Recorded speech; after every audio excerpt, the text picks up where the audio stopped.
என்ன பண்ணலாம்? ரொம்பவும் சேஃப்டி, பயணம், பாதுகாப்பு, ஹெல்மெட் அணிந்து கொள்வது. சார், குளிக்கும்போது ஹெல்மெட் போட்டுக்கலாமா? குளிக்கும்போது ஸ்விம்மிங் பூல்ல குளிக்கும்போது கூட ஹெல்மெட் போட்டுக்கலாம். ஏன்னா 8ஆம் இடம்ங்கிறது கூடுதல் கவனம் எடுத்துக்கொள்ள வேண்டும்.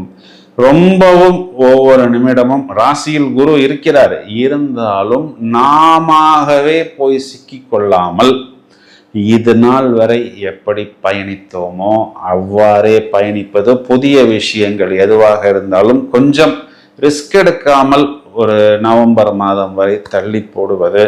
குழந்தைகளை கண்காணிப்பது. கண்காணிக்கிறோம் என்று தெரியாமல் குழந்தைகளை கண்காணிக்க வேண்டும். ஏன் அப்படின்னா, நாம் கண்காணிக்கிறோம் அப்படின்னா குழந்தைங்க நம்ம ஏதோ அவங்கள டவுட் படுறோமோன்னு சொல்லி அவர்கள் மூட் அவுட் ஆகக்கூடாது.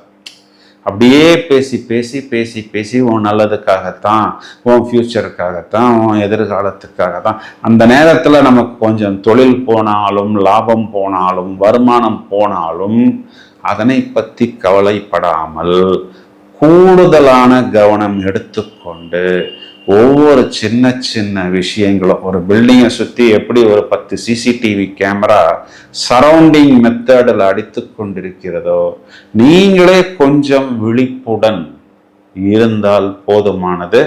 கண்டிப்பா இந்த 8ஆம் இடத்தில் இருக்கக்கூடிய அஷ்டம ராகுவிற்கு கூடுதல் பரிகாரங்கள் பண்ணணும். இந்த பதிவின் முடிவில் நிறைய பரிகாரங்கள் சொல்லியிருக்கிறேன். இதை தவிர உங்களால் முடிந்தால் துர்கா யாகம் அஷ்டமி திதிகளில், அமாவாசை நாட்களில், பௌர்ணமி நாட்களில் நீங்கள் பண்ணலாம். சூலினி துர்கா, ஜெய துர்கா போன்ற யாகங்கள் செய்து கொள்வதன் மூலம், துர்கா சப்தசதி பாராயணம் செய்வதன் மூலம், சண்டி யாகம், சார் அதெல்லாம் ரொம்ப காஸ்ட்லி அப்படின்னா சில கோயில்கள் எல்லாம் குரூப்பா செய்யறாங்க.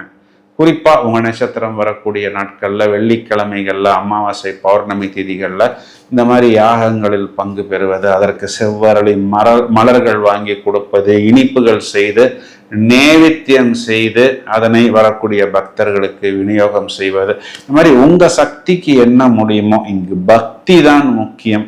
உங்கள் சக்திக்கு நீங்கள் முடிந்த விஷயங்களை செய்வது. இதையும் தவிர அஷ்டமி திதிகளில் பைரவர் வழிபாடு, குறிப்பா தேய்பிரை அஷ்டமி திதிகளில் எல்லா சிவன் கோயிலிலும் பைரவர் சன்னிதானம் இருக்கும்.